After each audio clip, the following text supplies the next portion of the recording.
22 million black victims of Americanism are waking up, and they're gaining a new political consciousness, becoming politically mature. And as they develop this political maturity, they're able to see the recent trends in these political elections. They see that the whites are so evenly divided that every time they vote, the race is so close, they have to go back and count the votes all over again. And which means that any block, any minority that has a block of votes that stick together is in a strategic position. Either way you go, that's who gets it. You're in a position to determine who go to the White House and who stay in the doghouse. You're the one who has that power. You can keep Johnson in Washington, D.C., or you can send him back to his Texas cotton patch.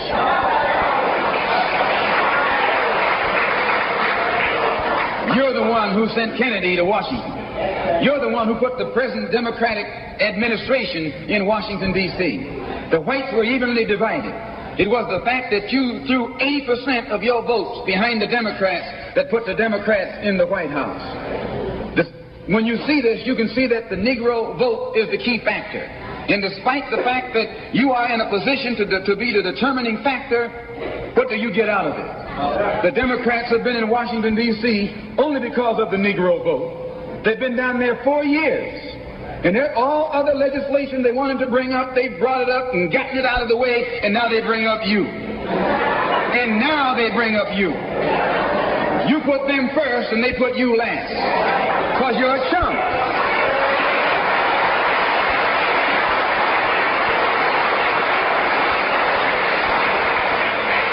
A political chump. In Washington, D.C., in the House of Representatives, there are 257 who are Democrats. Only 177 are Republicans.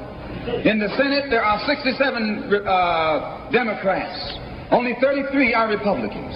The party that you bash controls 2/3 of the House of Representatives and the Senate, and still they can't keep their promise to you because you're a chump.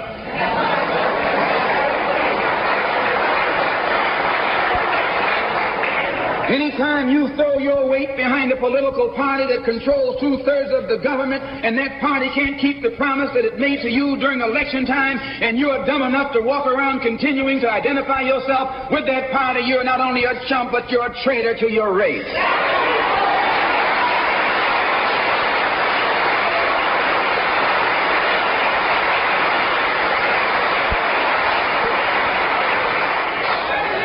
And what kind of alibi do they come up with?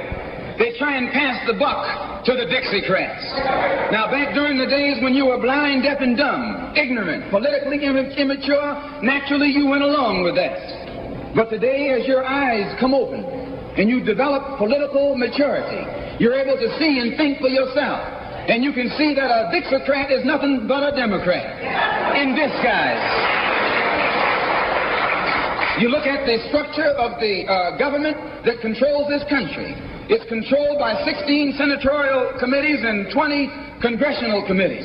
Of the 16 senatorial committees that run the government, 10 of them are in the hands of Southern segregationists. Of the 20 congressional committees that run the government, 12 of them are in the hands of Southern segregationists. And they're going to tell you and me that the South lost the war.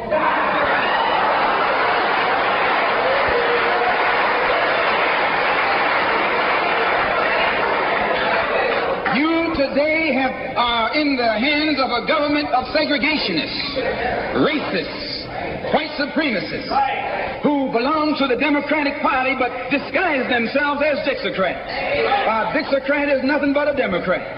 Whoever runs the Democrats is also the father of the Dixiecrats, and the father of all of them is sitting in the White House.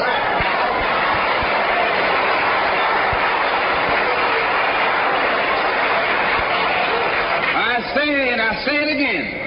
You got a president who's nothing but a Southern segregationist.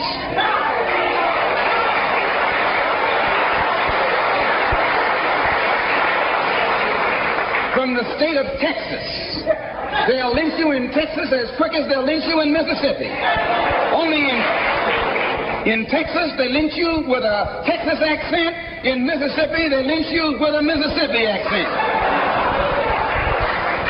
And the first thing the cracker does when he comes in power, he takes all the Negro leaders and invites them for coffee to show that he's all right. And those Uncle Toms can't pass up the coffee.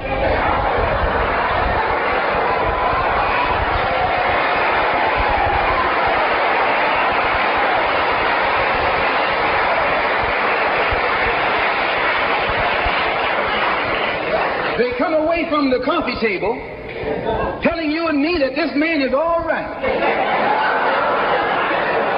because he's from the South. And since he's from the South, he can deal with the South. And look at the logic that they're using. What about Eastland? He's from the South. Make him the president. If Johnson is a good man because he's from Texas, and being from Texas will enable... If Johnson is a good man because he's from Texas, and being from Texas will enable him to deal with the South, Eastland can deal with the South better than Johnson.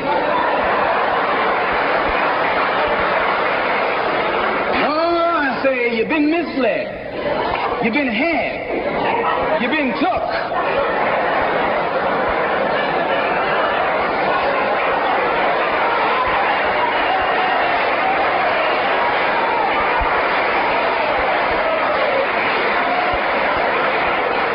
I was in Washington a couple of weeks ago while the senators were filibustering, and I noticed in the back of the Senate a huge map. And on this map, it showed the distribution of Negroes in America. And surprisingly, the same senators that were involved in the filibuster were from the states where there were the most Negroes. Why were they filibustering the civil rights legislation? Because the civil rights legislation is supposed to guarantee voting rights to Negroes in those states. And those senators from those states know that if the Negroes in those states can vote, those senators are down the drain.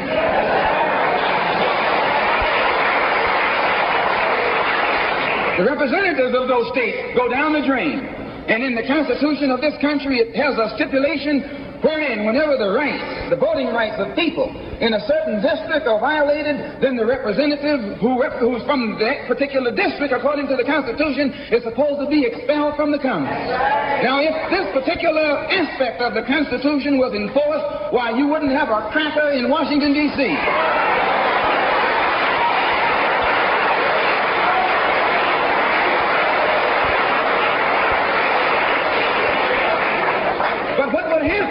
When you expel the Dixiecrat, you're expelling the Democrat. When you destroy the power of the Dixiecrat, you're destroying the power of the Democratic Party.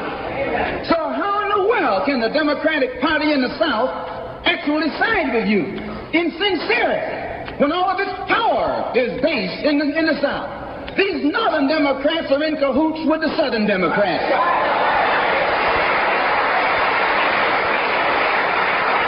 They're playing a giant con game, a political con game. You know how it goes. One of them comes to you and make believe he's for you. And he's in cahoots with the other one that's not for you.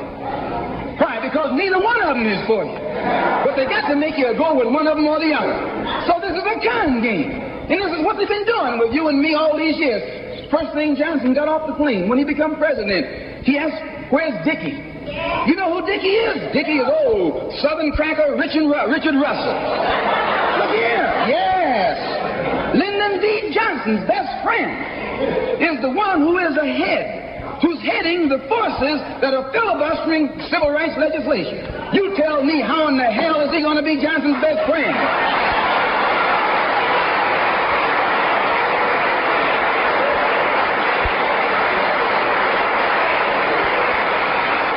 Can Johnson be his friend and your friend too? No, that man is too tricky. Especially if his friend is still old Dickie.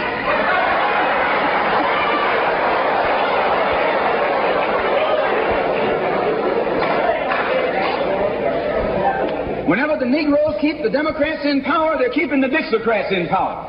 This is true. A vote for a Democrat is nothing but a vote for a Dixiecrat. I know you don't like me saying that, but I'm not the kind of person who come here to say what you like.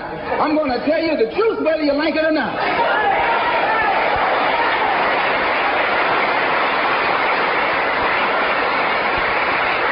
Up here in the North, you have the same thing. The Democratic Party don't do it. They don't do it that way. They got a thing that they call gerrymandering. They maneuver you out of power. Even though you can vote, they fix it so you're voting for nobody. They got you going and coming. In the South, they're outright political wolves. In the North, they're political foxes. A fox and a wolf are both canine. Both belong to the dog family.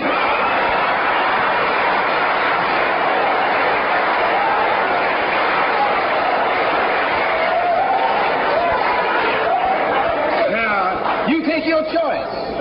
You're going to choose a northern dog or a southern dog. Because either dog you choose, I guarantee you, you'll still be in the doghouse. This is why I say it's the ballot or the bullet. It's liberty or it's death. It's freedom for everybody or freedom for nobody.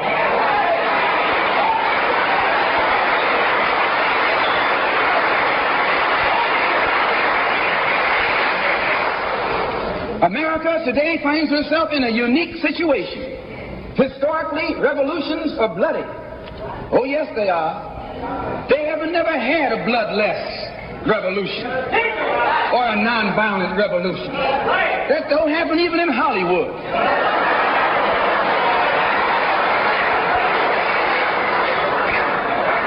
You don't have a revolution in which you love your enemy. And you don't have a revolution in which you are begging the system of exploitation to integrate you into it. Revolutions overturn systems. Revolutions destroy systems. A revolution is bloody. But America is in a unique position. She's the only country in history in a position actually to become involved in a bloodless revolution. The Russian Revolution was bloody. Chinese Revolution was bloody. French Revolution was bloody. Cuban Revolution was bloody. And there was nothing more bloody than the American Revolution. But today, this country can become involved in a revolution that won't take bloodshed. All she's got to do is give the black man in this country everything he's doing. Everything.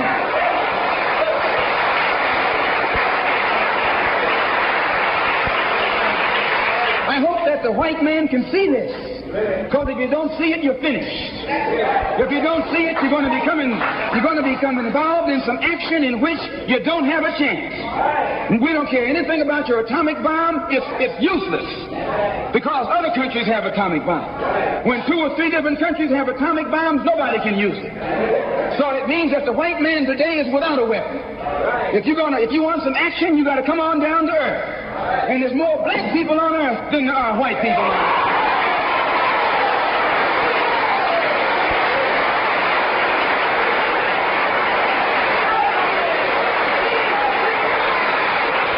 I only got a couple more minutes. The white man can never win another war on the ground. His days of war victory, his days of background victory are over. Can I prove it? Yes. Take all the action that's going on this earth right now that he's involved in. Tell me where he's winning.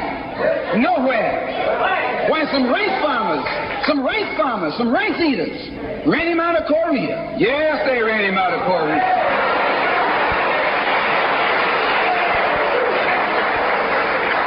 Rice eaters with nothing but gym shoes and a rifle and a bowl of rice.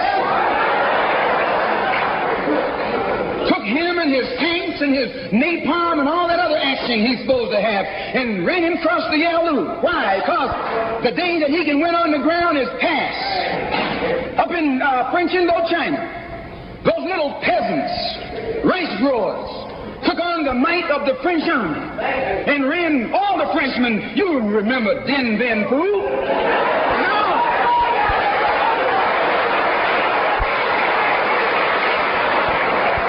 The same thing happened in Algeria, in Africa.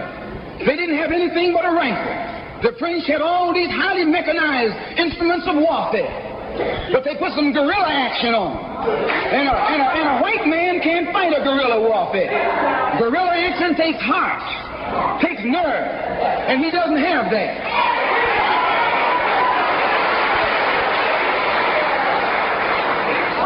He's brave when he's got tanks. He's brave when he's got planes. He's brave he got a whole lot of company along with him. But you take that little man from Africa and Asia, turn him loose in the woods with a blade.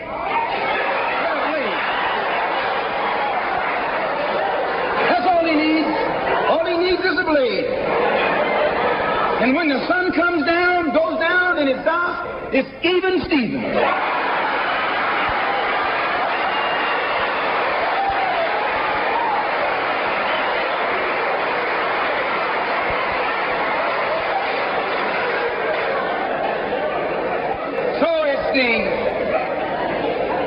It's the ballot or the bullet. Today our people can see that we're faced with a government conspiracy. This government has failed us. The senators who are filibustering concerning your and my rights, that's the government. Don't say it's Southern senators, this is the government. This is the government filibuster. It's not a segregationist filibuster. It's a government filibuster. Any kind of activity that takes place on the floor of the Congress or the Senate, that's the government. Any kind of dilly-dallying, that's the government. Any kind of pussyfooting, that's the government. Any kind of act that's designed to delay or deprive you and me right now of getting full rights, that's the government that's responsible. And anytime you find the government involved in a conspiracy to violate the citizenship or the civil rights of a people, then you are wasting your time going to that government expecting redress. Instead, you have to take that government to the world court and accuse it of genocide and all of the other crimes that it is guilty of today.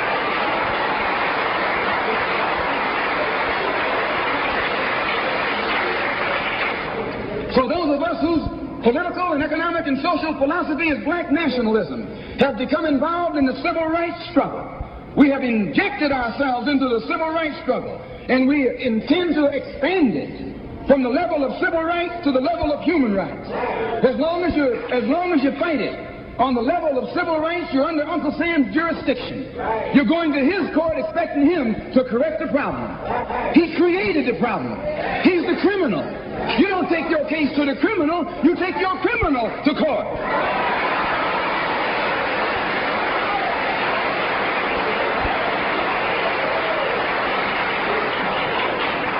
When the government of South Africa began to trample upon the human rights of the people of South Africa, they were taken to the UN. When the government of Portugal began to trample upon the rights of our brothers and sisters in Angola, it was taken before the UN.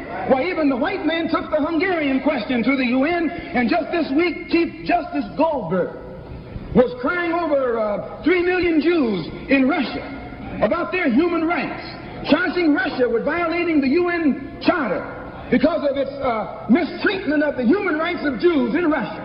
Now you tell me, how can the plight of everybody on this earth reach the halls of the United Nations and you have 22 million Afro-Americans whose churches are being bombed,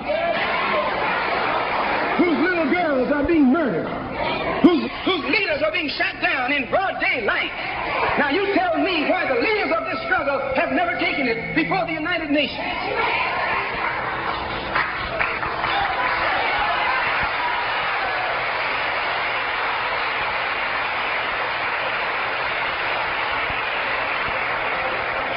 So our next move is to take the entire civil rights struggle problem into the United Nations.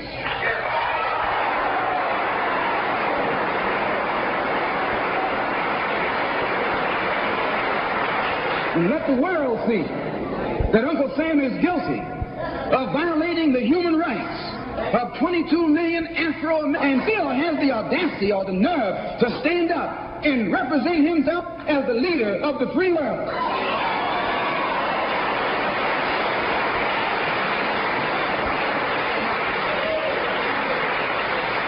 Not only is he a crook, he's a hypocrite. Here he is standing up in front of other people, Uncle Sam, with the blood of your and my mothers and fathers on his hands, with the blood dripping down his jaws like a bloody-jawed wolf, and still got the nerve to point his finger at other countries. You can't even get civil rights legislation. And this man has got the nerve to stand up and talk about South Africa, or talk about Nazi Germany, or talk about Portugal. No more days like those.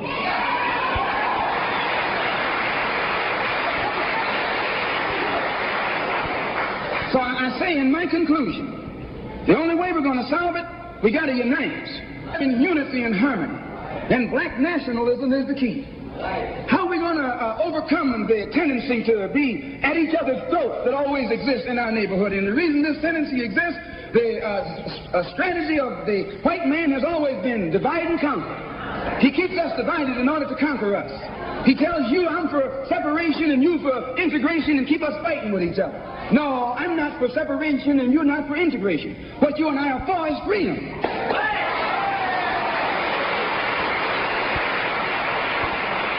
Only you think that integration will get you freedom. I think separation will get me freedom. We both got the same objective. We just got different ways of getting at it. So I studied this man, Billy Graham, who preaches white nationalism. That's what he preaches.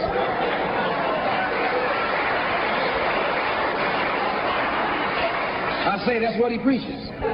The whole church structure in this country is white nationalism. You go inside a white church, that's what they're preaching, white nationalism. They got Jesus white, Mary white, God white, everybody white. That's white nationalism.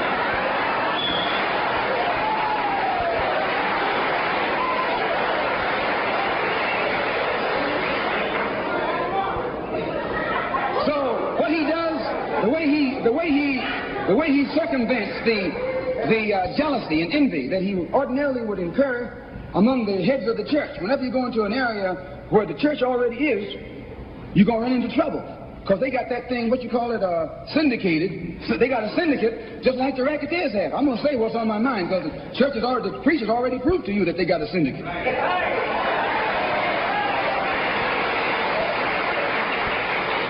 And when you're out in the rackets, whenever you're getting in another man's territory, you know, they gang up on you.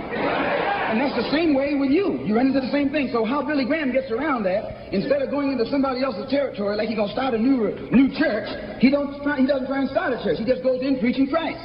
And he says, everybody who believes in him, you go wherever you find him.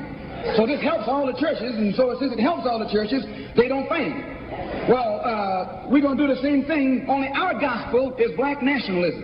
His gospel is white nationalism, our gospel is black nationalism. And the gospel of black nationalism, as I told you, means you should control the politics of your community, the economy of your community, and all of the society in which you live should be under your control. And once you feel that this philosophy will solve your problem, go join any church where that's preached.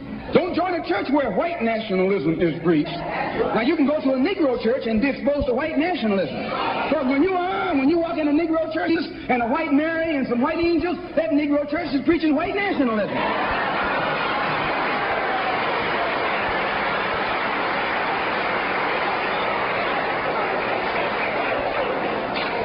When you go to a church and you see the pastor of that church with a philosophy and a program that's designed to bring black people together and elevate black people, join that church. Join that church. If you see where the NAACP is preaching and practicing that which is designed to make black nationalism materialize, join NAACP. Join any kind of organization, civic, religious, fraternal, political, or otherwise, that's based on lifting the black man up and making him master of his own community.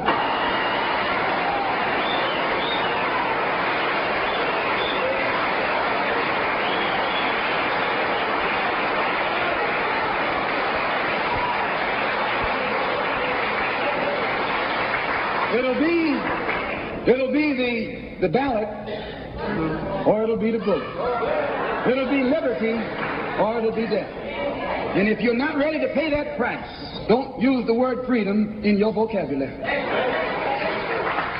One more thing. I was on a program in Illinois recently with Senator Paul Douglas, a so-called liberal, so-called Democrat, so-called white man. At which time he told me that our African brothers were not interested in us in Africa. He says the Africans aren't interested in the American Negro. I knew he was lying. But during the next 2 or 3 weeks, it's my intention and plan to make a tour of our African homeland. And I hope that when I come back, I'll be able to come back and let you know how our African brothers and sisters feel toward us.